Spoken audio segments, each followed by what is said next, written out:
XXX.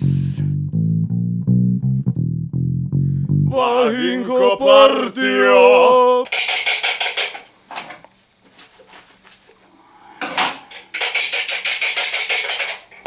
Ai, mutta kato, mä en huomannutkaan teitä.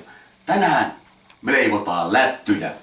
Siihen mä tarvitaan munia ja jauhoja.